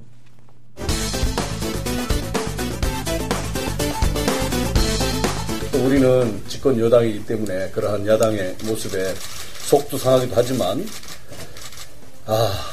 그래도 존중하겠습니다. 야당 존중하겠습니다. 끝까지 이 어금니를 깨무는 한이 있다 하더라도 참고 야당을 국정의 한 파트너로 정말 존중해가면서, 야당 존중하자는 이완구 새누리당 원내대표.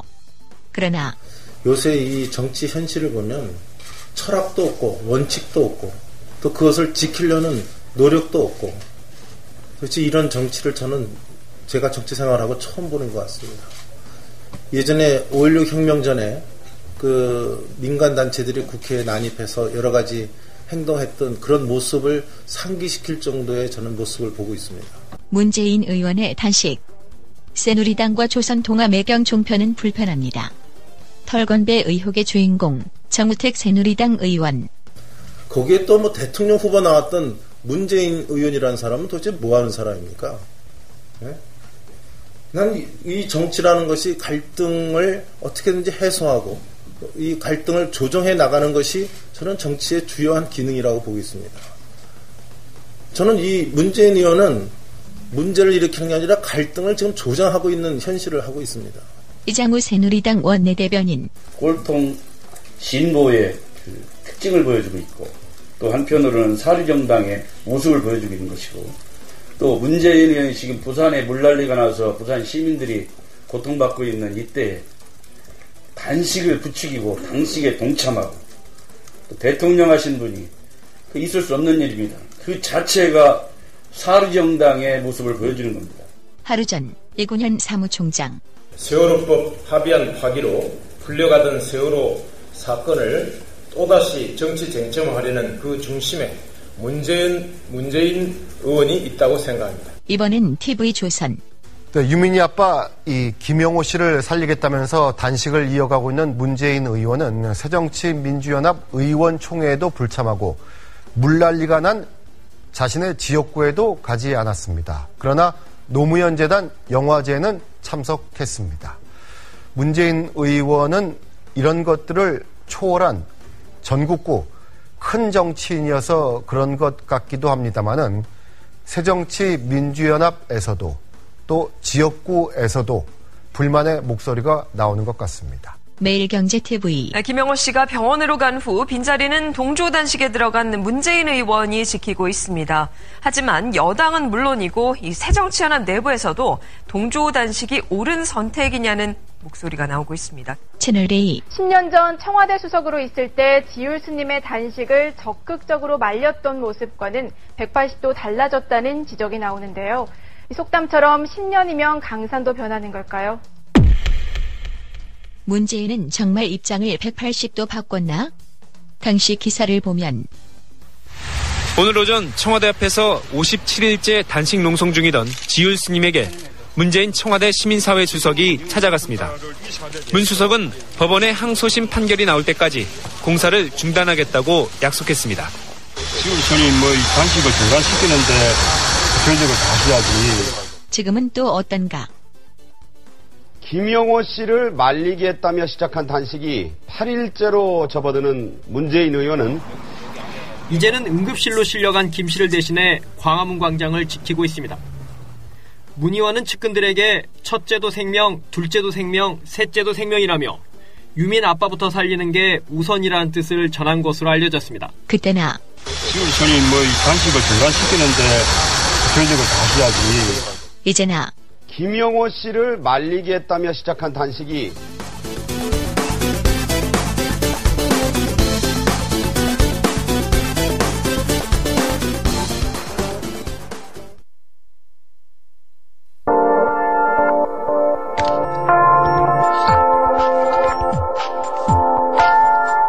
지금 여러분께서는 정치평론가 이강윤이 진행하는 국민라디오 시사 프로그램 이강윤의 오늘과 함께하고 계십니다.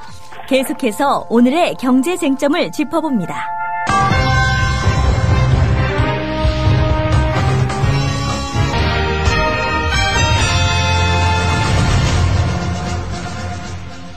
네, 길경식 이사님 안녕하세요. 네, 안녕하세요. 한국은행이 정부의 경기 부양책이 효과를 내고 있다. 소비 심리가 한 달 만에 반등했다. 맞습니까? 실제로 살아났습니까? 사실 한국은행에서 발표하는 소비자 심리 지수라는 게 어떻게 보면 대표적인 보여주기용 지표 중 하나라고 할 수가 있는데요. 네. 이게 아마 전에도 한번 말씀드렸던 것 같은데 이 소비자 심리 지수라는 건 한 2천여 가구 정도의 이제 설문조사를 해서 그걸 가지고 이제 통계치를 발표를 하는 건데 예.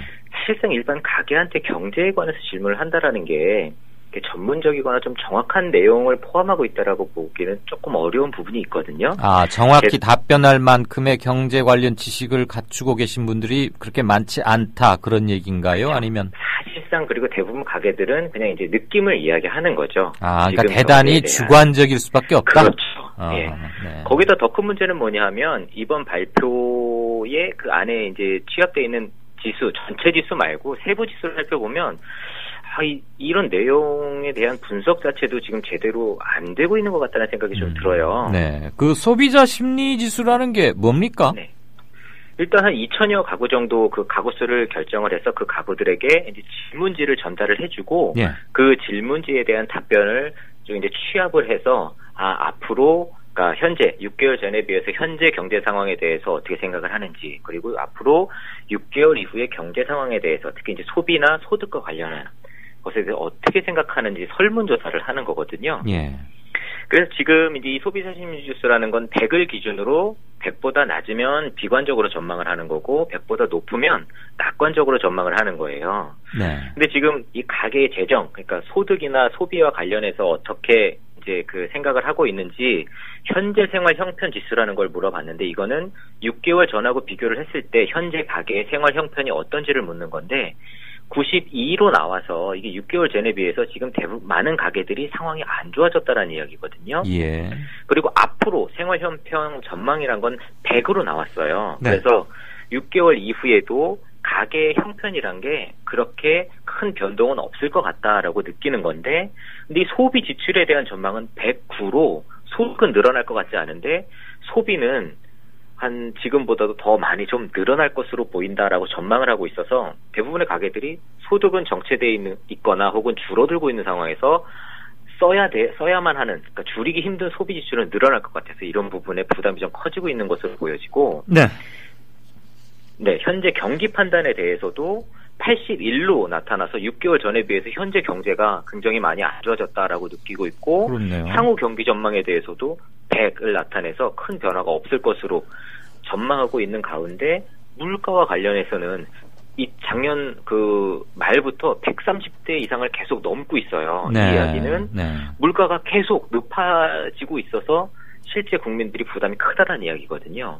이렇게 지수 하나하나를 좀 살펴보게 되면 국민들이 소득은 늘지 않거나 줄고 있고, 근데 소비 지출은 계속 이제 늘 수밖에 없는 상황인데, 거기에다가 물가는 더 계속 높아지고만 있어서 국민들의 부담이 계속 높아지고 있는 상황임에도 불구하고, 한국은행에서는 이 각각의 지수들의 가중치를 주어서 본인들의 입맛에 맞게 이게 평균을 내서 전체 지표가 107이니까 소비자 심리 지수가 좋아지고 있다, 반등됐다, 이런 식으로 발표를 하고 있는 것이어서 사실상 좀 신뢰하기가 어렵다고 보여집니다. 어쨌거나 말씀을 들어보니까 무슨 정교한 숫자와 데이터에 입각한 걸로 조사를 하는 게 아니고 그냥 감이나 느낌을 물어보는 거예요? 설문조사입니다. 설문조사 말 그대로. 아, 그러면 이거 저 경제부에서는 항상 크게 기사 취급하던데, 저도 심사 다닐 때 그러면 그거는 최소한 뭐 경제부 톱이나 사이드 톱은 가야겠다, 어쩔 땐 일면도 끄집어 나오고 그랬는데 실은 이런 이면이 있었군요. 네. 알겠습니다. 근데 어제 가계부채가 사상 최대치 기록했다, 뭐 이 얘기 우리 했었잖아요. 예. 근데 뭐 그동안 국가 채무니 정부 채무니 또 공적 채무, 이렇게 빚과 관련해서 여러 가지 이야기가 많이 나오는데 좀 구분을 해야지, 뭐 이게 정신이 없어요. 국가 채무와 정부 채무, 공적 채무가 어떻게 다른 거고, 쉽게 말하면 제가 궁금한 건 국민인 내가 잘못하면 어느 부분까지 빚은 내가 갚아야 되는 건가, 나중에 내 세금으로, 이런 걱정 들거든요. 그렇죠. 일단은 국가 채무라고 하면 한 국가 안에 있는 다양한 경제 주체들이 가지고 있는 모든 채무의 합을 이야기합니다. 그러니까 정부하고 지자체가 가지고 있는 채무가 정부 채무입니다. 그리고 이 정부 채무에다가 공공기관의 채무를 더한 게 공적 채무이고, 그 다음에 한 국가 안의 모든 경제 주체들이 가지고 있는 채무를 모두 더한 가장 포괄적인 범위의 채무가 바로 국가 채무인데요. 그럼 이 민간 기업들의 채무는 여기 안 들어가요? 들어갑니다. 들어가요? 가계부채도 여기 들어갑니다. 그러면 일테면 현대자동차가 뭐 연구소 뭐 짓는다고 일테면 한 2천억 원쯤 어디서 빌려왔다고 칩시다. 자기도 돈도 있지만, 그럼 이것도 다 포함되는 거네요? 국가 채무에는 다 들어갑니다. 왜냐하면 이 국가 채무 같은 경우에는 결국 가게나 기업, 금융기관 등이 파산을 하게 되면 그 부담을 결국 정부가 떠안게 되고 세금으로 메꾸게 되거든요. 아마 몇 번 말씀드려서 기억하실 텐데, IMF 이전에는 정부 부채라는 게 없었어요. 근데 공적 자금을 161조 원 투입하면서 정부 부채가 161조 원 증가를 했고, 얼마 전에도 동부나 동양 등 대기업들이 파산 위기를 맞이하거나 파산을 했잖아요. 그때도 정부가 공적 자금을 투입해서 부실 채권을 매입해주고 지급 보증을 해주면서 공적 자금이 투입됐고, 그 돈들은 지금 다시 정부 채무로 그 부채 증가로 이어졌습니다. 그래서 그러면 말씀 도중에 미안합니다만, 기업들이 어디에 가서 기채 해오는 것, 돈 빌려오는 것, 이것도 정부에서 컨트롤을 좀 해야 되는 거 아닙니까? 원래는 그거를 다 일일이 컨트롤하기는 어렵지만 어느 정도 이렇게 제한을 두는 건 필요하다라고 봅니다. 일정 규모 이상이라거나 뭐 이런 거. 그렇죠. 그러니까 그 감당할 수 있는 정도의 빚을 이렇게 어느 정도 통제를 해주는 것이, 왜냐하면 그렇지 못할 경우에는 경제 전체에 만약에 그게 이제 부실화가 될 경우에 타격이 너무 크기 때문에 어느 정도 관리를 해주는 건 필요하지만 그거를 또 관리한다는 게 사실상 쉽지 않은 건 사실이긴 하거든요. 근데 지금처럼 오히려 정부가 의도적으로 이렇게 빚을 내는 상황이 지금 굉장히 좀 위험한 상황으로 좀 보여집니다. 그러면 오늘 현재 국가 채무는 얼마쯤 됩니까? 지금 일단 오늘 말씀드린 국가 채무는 이제 유이자 채무, 그러니까 채무 중에서 이자를 이제 그 정기적으로 내야 하는 채무만을 의미를 합니다. 그러면 이자 안 주고 돈 꼬우는 수도 있어요? 그러니까 지급 보증이라고 해서 그러니까 사실상의 빚을 의미하는 것도 있고 가계 신용이나 기업 신용이라고 해서 카드 같은 그런 것도 사실상 부채이지만 빚을 내지 않기 때문에 그런 것도 이제 큰 범위에서는 부채를 잡히지만 오늘은 유이자 채무만 말씀을 드리도록 할게요. 이 자료는 한국은행에서 발표하는 자금순환표의 자료를 말하고 저희 뭐 연구소에서 따로 만들거나 한 자료는 아니에요. 그래서 이제 현재 이제 2013년도 기준으로 해서 유이자 국가 채무가 4,879조 원입니다. 거의 5,000조에 달하고 지금 매년 250조 원 이상씩 지속적으로 증가를 하고 있는 상황이에요.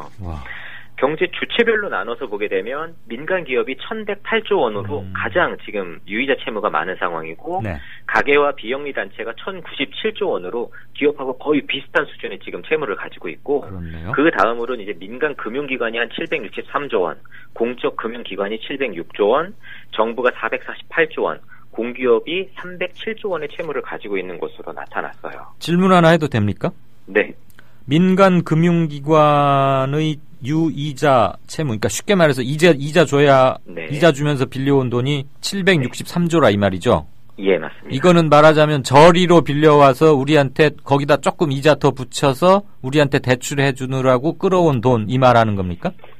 그렇죠. 그 외화를 꺼온 거죠. 다른 나라나 이런 데 가서. 그러니까 와타나베나 뭐 저 이런 일본이나 중국, 미국 같은 데 가서 돈 꿔다가 근데 사실상 이게 이 사람들이 저리로 꺼오는 게 아니라 굉장히 좀 무리해서 고금리로 꺼오는 경우가 더 많습니다. 그리고는 국내 대출을 할 때는 어쨌거나 남겨야 하니까 그거보다 더 많은 대출 금리를 붙일 거 아니에요. 이게 5,000조. 우리 이거 갚을 수 있어요? 국민들 해야 되는지 안 돼야 되는지만 예스, 노로 짧게 한마디 해주시면 고맙겠는데요. 간단히 좀 이해를 돕기 위해 설명을 드리면 1년에 GDP가 1,400조 원 정도가 돼요. 그러면 5,000조라고 하면 한 3년에서 4년치 소득을 미리 땡겨와서 지금 다 이제 쓴 거거든요. 이미 이제 부채가 됐으니까. 그럼 이거를 이제 앞으로 이제 벌어서 갚아야 되잖아요. 그럼 이자를 빼고 이자는 생각하지 말고 원금만 갚는다고 생각을 해보면 매년 10%씩 성장을 한다라고 해도 30년을 꾸준히 10%씩 성장해서 그걸로 원금을 갚아가야 겨우 채무 원금을 갚을까 말까 한 상황이에요, 지금. 근데 한국 경제 성장률이 지금 3%대 왔다 갔다 하잖아요. 그러면 3%씩 성장을 한다라고 하면 100년을 꾸준히 성장을 해야 원금을 갚을 수 있을 만한 소득 증가가 되는 거예요, 국가 전체로 봤을 때.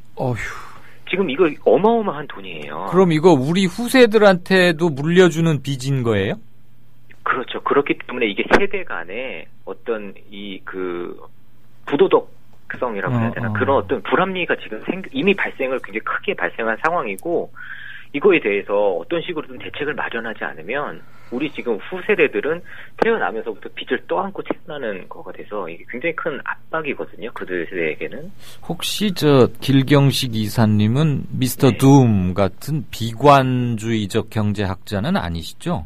저는 현실주의자입니다. 다분히. 근데 우리 길과외 선생님하고 얘기하다 보면 막 우울해지고 이게 여지껏 해온 정치 얘기도 막 심란하고 우울하고 막 이러는데 경제 얘기도 막 이러니까 힘이 좀 빠지고 겁이 나요.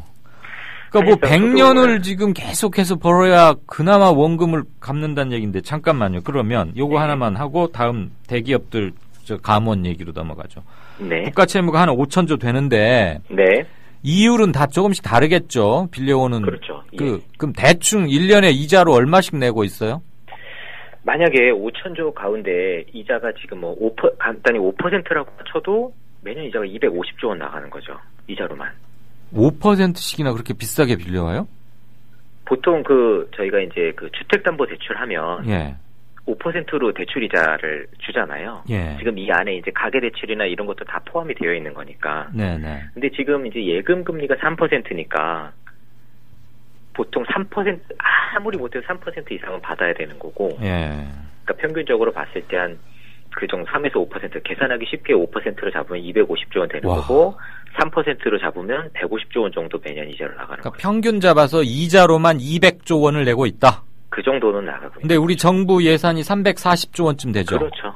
와. 한 해 정부 국민들 세금 걷어서 나랏돈 나랏일 하겠다고 쓰는 세입 세출이 340조인데 네. 약 200조 그거의 한 70%는 외국에다가 빚을 이자로만 내고 있다. 이게 뭐 전부 다 외국으로 이자를 내는 건 아니지만 어쨌든 경제 주체들이 그 이자 부담을 하고 있는 거죠. 예, 알겠습니다. 예. 아이고 이것도 겁나네요. 그거 나중에 우리한테 물으라고 할 수도 있다 이 말이죠. 잘못되면. 세금으로 어쨌든 다 갚아야죠. 예. 자, 요거 하나만 짧게 하고 넘어갈까요? 대기업들, 중소기업 힘든 줄은 알겠는데 대기업들이 왜 정규직 채용을 8,000명 정도 줄인답니까? 사실상 대기업들 사이에도 양극화 문제가 굉장히 심각합니다. 그래서 이제 내수를 기반으로 한 기업들의 경우에는 정규직의 일자리가 좀 크게 줄어든 것으로 나타났고, 삼성전자라든지 제조업이나 수출하는 기업들은 그나마 이제 정규직의 일자리가 조금 늘어난 것으로 나타났는데, 지금 이제 50개 상장사 기준으로 했을 때 원래 지난해 말에 59만 9천, 거의 60만 정도가 됐었는데 이게 59만 2천 명 정도로 8천 명 정도가 줄었다라고 해요. 이거는 사실상 대기업이라고 해도 지금 국내 경제 상황이 매우 안 좋은 상황이고, 전에도 한번 말씀드렸지만 삼성전자는 현대차를 제외하면 마이너스 성장을 하고 있는 상황이라서 눈에 우리가 지금 보여지고 있는 경제 성장의 수치보다 실질적인 상황이 굉장히 안 좋다라는 이야기고, 알겠습니다. 정부에서 이야기하는 고용률은 사실상 정규직이 비정규직으로 바꾸고 있어서 숫자만 지금 유지되고 있는 상황으로 보여집니다. 청년 실업률이 갈수록 더 심각해질 수밖에 없다. 그런 얘기로 듣겠습니다. 네, 오늘 좋은 말씀 감사합니다. 네, 감사합니다. 잘 들었습니다. 지금까지 김광수 경제연구소의 길경식 이사였습니다. 마무리 말씀 드리겠습니다. 추석이 딱 열흘 앞입니다. 가족 잃고 속이 문드러질 대로 문드러진 데다가 넉 달 넘게 아무것도 밝혀진 게 없는데 이제는 아예 노골적으로 그만할 때도 되지 않았느냐? 당신들이 진정 원하는 게 뭐냐? 심지어는 45일간의 단식으로 삶과 죽음의 아슬아슬한 경계를 걷고 있는 사람에게 입에 담을 수 없는 폐륜적 발언을 서슴지 않기까지 하고 있습니다. 명절은 본래 멀리 나갔던 사람도 돌아오는 때입니다. 사람 든 자리는 잘 몰라도 난 자리는 두드러지는 법 아닙니까? 세월호 가족들은 자식이나 부모가 어디 잠시 나간 게 아니라 영원히 돌아오지 못할 길을 떠난 사람들입니다. 그들에게 어떻게 차마 올 추석 잘 쇠시라는 말을 할 수 있겠습니까? 길거리와 시멘트 바닥을 떠나서 자신의 집에서 조용히 심신을 다스리고 치유할 수 있도록은 만들어 드려야 하지 않겠습니까? 뭐가 무서워서, 뭐를 감추고 싶어서 가족 잃은 사람들 가슴에 아직도 대못을 받고 있는 겁니까? 이강윤이었습니다. 들어주셔서 감사합니다. 내일 뵙겠습니다.